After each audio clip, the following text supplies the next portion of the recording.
Apenas Julio cumplió la mayoría de edad, se alistó en las Fuerzas Armadas. Desde muy niño su sueño había sido ser soldado. Después de cumplir con los 18 meses del servicio militar obligatorio, se asimiló al ejército. Dentro de las Fuerzas Armadas, Julio se sentía como pez en el agua. En definitiva, había nacido para la vida militar. Su capacidad, entrega y alto desempeño en sus labores lo llevaron a ser seleccionado para una importante misión de paz en un área en conflicto. Su tarea era patrullar y ayudar a mantener el orden en uno de los más importantes cruces de caminos y garantizar así la comunicación terrestre entre todas las zonas de ese país. El tiempo que estuvo destacado allí, todo transcurrió con normalidad.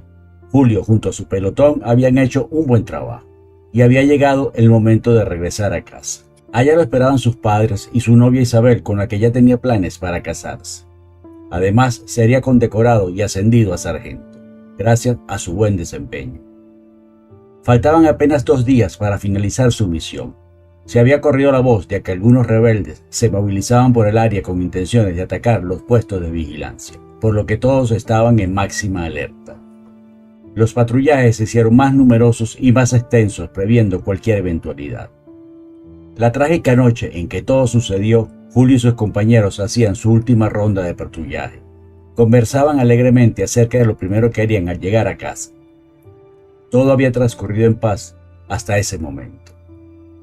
Un agudo silbido rasgó el silencio de la noche. Luego, una fuerte explosión hizo volar por los aires cuerpos, metrallas, metales retorcidos. Los 6 hombres de la patrulla quedaron desperdigados y destrozados alrededor de los restos de un vehículo despedazado por el certero impacto de un mortero. Julio desde el suelo veía las estrellas en el oscuro cielo de la noche. Pensó que eran más bellas de lo que él recordaba. Las piedras y los escombros debajo de él lastimaban su espalda, pero no podía moverse de allí. El silencio, un agobiante y casi sólido silencio reinaba mientras el fuego, el humo y las partes de cuerpos destrozados por la explosión le servían de telón de fondo. Al final, la oscuridad implacable se derramó sobre él y perdió el sentido. Despertó en un hospital de campaña. Médicos y enfermeras corrían de un lado a otro atendiendo heridos.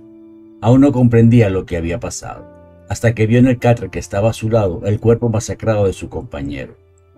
Solo había quedado intacta su cara, que inexplicablemente conservaba la sonrisa de sus últimos segundos de vida.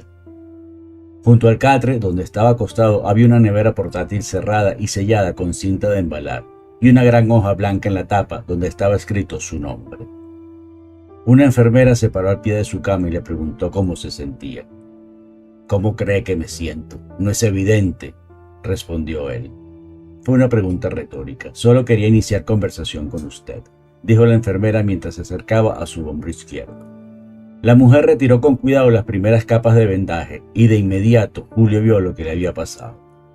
Había perdido su brazo izquierdo en la explosión. Después del impacto inicial, Julio miró la nevera portátil y luego a la enfermera. Esta entendió la mirada de Julio y le dijo: «Sí, ese es su brazo. Está programado para ser llevado al quirófano a las 2 de la tarde. Los médicos ven buenas posibilidades de reinsertarle su brazo. Y ahora, ¿sí puede decirme cómo se siente?». Julio la miró con resignación y le respondió: «Peor que la primera vez que preguntó». A decir de los médicos, la operación fue un éxito. Los vasos sanguíneos, los terminales nerviosos, los músculos y tendones habían sido conectados y reparados en un 90%. Un resultado más allá de lo esperado. Cuando Julio salió de la anestesia, lo primero que hizo fue preguntar por su brazo. Y le dieron la buena noticia. Le dijeron que en un mes más o menos ya empezaría a recuperar las sensaciones y la movilidad.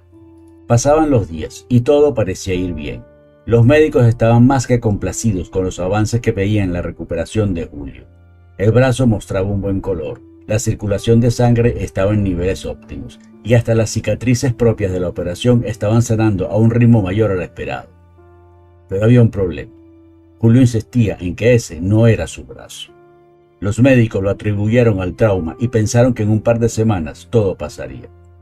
Pero no fue así. Las cosas fueron empeorando hasta el punto de que Julio permanecía sedado casi todo el día por el temor de los médicos de que cumpliera con su amenaza de arrancarse el brazo. Al final pasaron los meses y Julio poco a poco pareció adaptarse a su nueva situación.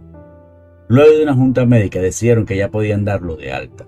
Durante la última entrevista se le había visto tranquilo y dio señales claras de que parecía haber superado su trauma.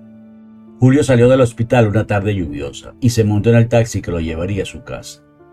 Durante el viaje iba callado y pensativo. Al bajarse y agradecer al chofer, agregó sin motivo y mirando al cielo: lo poco que tendré de vida será gris como esta tarde.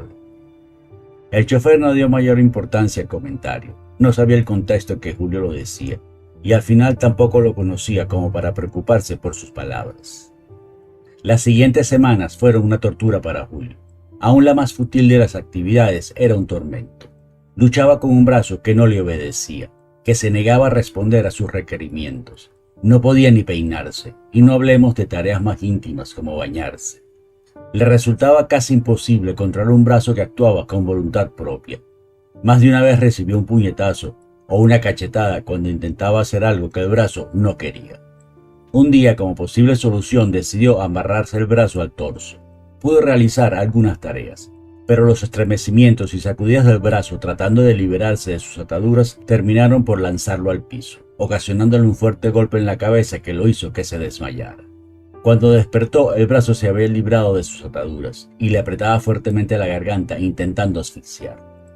Logró zafarse dando una vuelta sobre sí mismo y haciendo que el brazo quedara bajo su cuerpo. Entonces pensó en una solución definitiva. Tenía que arrancar ese brazo de su cuerpo. Solo así tendría paz. Lo planeó detalladamente. Construyó un artilugio parecido a una guillotina. Abrió un agujero de madera por donde metería el brazo y luego, a través de una guía ingeniosamente dispuesta, dejaría caer una pesada hacha de carnicero. Eso debía bastar para cortar el brazo desde el hombro y librarse de él. Extrañamente el brazo, al contrario de la mayoría de las veces, colaboró y no dio ningún problema. Llegado el día, dispuso del aparato que había construido junto a una silla. Metió el brazo en el agujero. Se tomó un largo trago de licor para coger valor y justo cuando iba a soltar la amarra del hacha, el brazo se empujó contra él, haciéndolo caer de la silla y librándose así de ser cortado. Parecía como si a última hora el brazo hubiera tenido un ataque de cobardía. Pero Julio estaba decidido. Se levantó y volvió a intentar meter el brazo en el agujero varias veces. Por fin, después de mucho batallar, lo logró. Para asegurarse el aparato, pasó una cuerda a través de su torso y la amarró con fuerza a la base de la silla. Logró así inmovilizarse. Y luego de darse otro trago de licor, soltó la amarra del hacha que cayó con fuerza sobre él, cortando el brazo de cuajo. Luego, junto a la silla donde se había amarrado, cayó al piso y se desmayó. Una semana después, los vecinos de Julio llamaron a la policía debido al fétido olor que salía de su apartamento. Al llegar, se encontraron en medio de la sala el cadáver de Julio con el brazo cercenado y amarrado aún a la silla. En su cuello se notaban claramente signos de que había sido estrangulado con una fuerza descomunal. Vieron el aparato y dedujeron de inmediato lo que había sucedido, aunque no le encontraron ninguna explicación.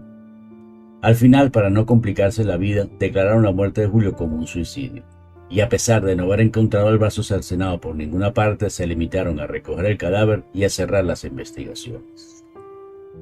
Los empleados del turno de la mañana del cementerio de veteranos notaron sorprendidos que en una de las tumbas había sido removida la tierra.